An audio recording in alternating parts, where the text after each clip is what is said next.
Hello friends, எல்லாருக்கும் வணக்கம். Welcome back to our channel ரியானுடன்.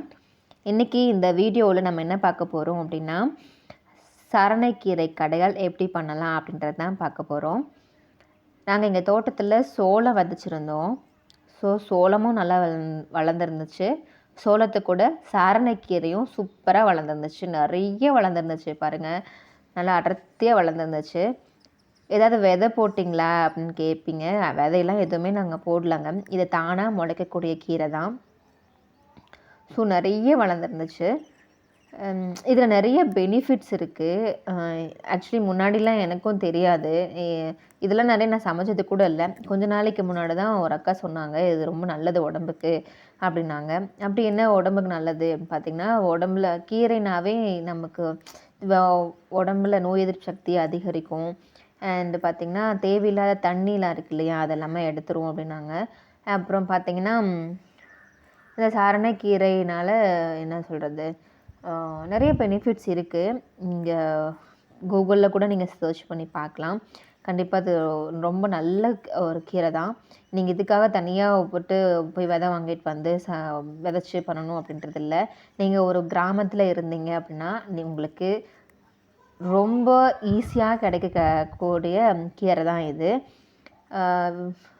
Down சைடில் எனக்கு அவ்வளோவா தெரியல, அதாவது சிட்டி சைடில் எனக்கு அவ்வளோவா தெரியல. நான் பிறந்து வளர்ந்ததுலேருந்து இந்த கீரையில் நான் பார்த்துருந்துருக்கேன். ஸோ இது ரொம்ப நல்ல கீரை. ஆனால் ரீசன்ட் டேஸாக தான் இதோட பெனிஃபிட்டை நான் உணர்ந்து இதை செய்ய ஆரம்பிச்சிருக்கேன். ஸோ அது ரொம்ப டேஸ்ட்டாகவும் இருக்கும். வீட்டில் இருக்கிற சிம்பிள் இன்க்ரீடியன்ஸ் வச்சு இது உங்களால் கண்டிப்பாக அந்த கடையில் பண்ண முடியும். ரொம்ப டேஸ்ட்டாகவும் இருக்கும். ஸோ வாங்க, நான் எப்படி பண்ணலாம் அப்படின்றத காட்டுறேன். ஜஸ்ட் நான் வந்துட்டு அந்த நுனியே வந்துட்டு அப்படியே கிள்ளிக்கிட்டேன். ஜஸ்ட்டு இல்லை, அந்த வேரை மட்டும் அப்படியே விட்டுட்டு அந்த நுனி மட்டும் நான் கிள்ளி எடுத்துக்கிறேன். இப்போது நான் என்னென்ன எடுத்து வச்சுருக்கேன்னா, கொஞ்சம் பருப்பு வந்துட்டு வேக வச்சு எடுத்து வச்சுருக்கேன். ஒரு 1/2 டம்ளர் பருப்பு. நான் கிள்ளின இல்லையா கீரை, அந்த கீரையை நல்லா தண்ணியில் போட்டு அலசி எடுத்து வச்சுருக்கேன். அதுக்கப்புறம் நம்ம எடுத்துருக்கோன்னா பச்சை மிளகா, ஒரு 6 பச்சை மிளகா கட் பண்ணி வச்சுருக்கேன். அப்புறம் ஒரு 10 சின்ன வெங்காயம் நல்லா குட்டி குட்டியாக கட் பண்ணி வச்சுருக்கேன். அவ்வளோதாங்க இதோட இன்க்ரீடியன்ஸ். நீங்கள் பெருசாக போயிட்டு அது பண்ணணும் இது பண்ணணுன்ற எதுவுமே இல்லை. இவ்வளோ தான் இன்க்ரீடியன்ஸ்.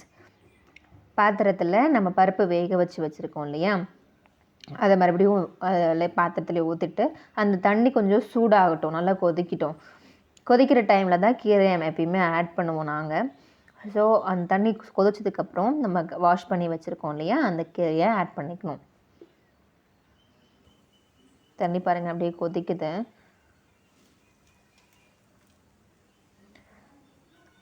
நல்லா கொதிக்கட்டும். கொதிக்கிறதுக்கப்புறம் கீரையை வந்துட்டு இப்போ ஆட் பண்ணிக்கிறேன்.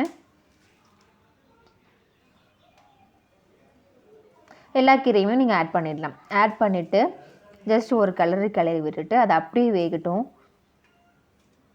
தட்டு போட்டு மூடி வைக்க வேண்டாம் கீரை வேக வைக்கும்போது.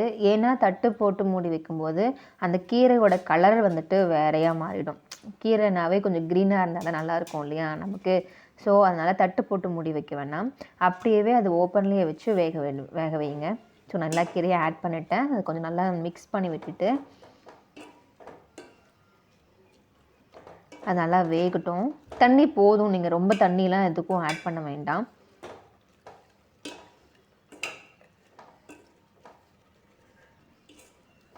நல்லா அதை மிக்ஸ் பண்ணி விட்டுட்டு அப்படியே வேகட்டும். அது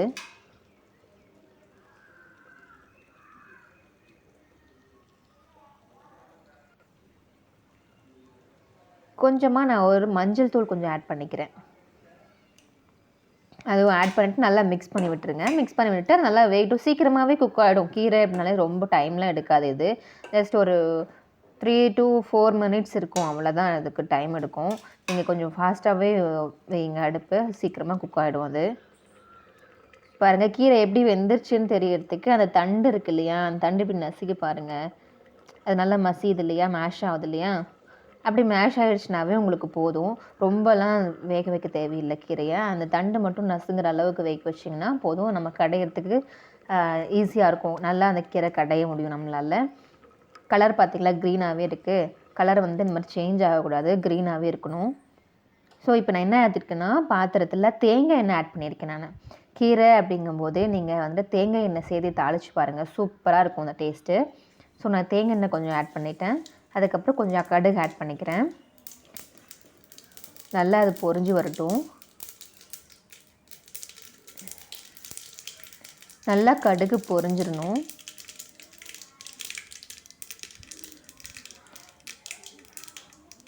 பொரிஞ்சதுக்கப்புறம் நம்ம பச்சை மிளகாய் ஆட் பண்ணிக்கலாம்.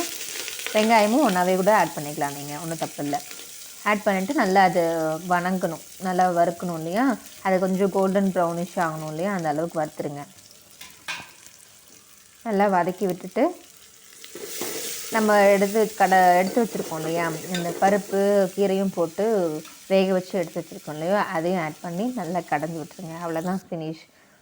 பிறகு நல்லா வறுந்துருச்சு. வெங்காயமும் பச்சை மிளகாவும் நல்லா வறுத்துட்டேன்.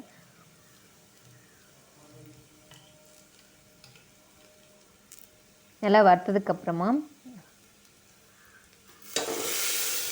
நம்ம எடுத்து வச்சுருக்கோம் இல்லையா, வேக வச்சு வச்சுருக்கோம் இல்லையா, பருப்பும் கீரையும் மஞ்சளும் ஆட் பண்ணி அதையும் ஆட் பண்ணிக்கலாம்.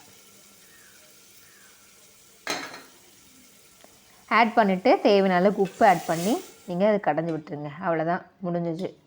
சூப்பரான சரணைக்கீரை கடைகள் தயாராகிடும். ரொம்ப சூப்பராக இருக்கும், ரொம்ப டேஸ்ட்டாக இருந்துச்சு. என்ன சொல்கிறது, எனக்கு நான் முன்னாடி செஞ்சதே இல்லை, ஒரு ரீசன்ட் டேஸாக செஞ்சு ஆரம்பிச்சிருக்கேன். ரொம்ப டேஸ்ட்டாக இருக்கும். நீங்கள் பாருங்கள், ரொம்ப பெரிய இன்க்ரீடியன்ட்ஸ் எதுவுமே இல்லை.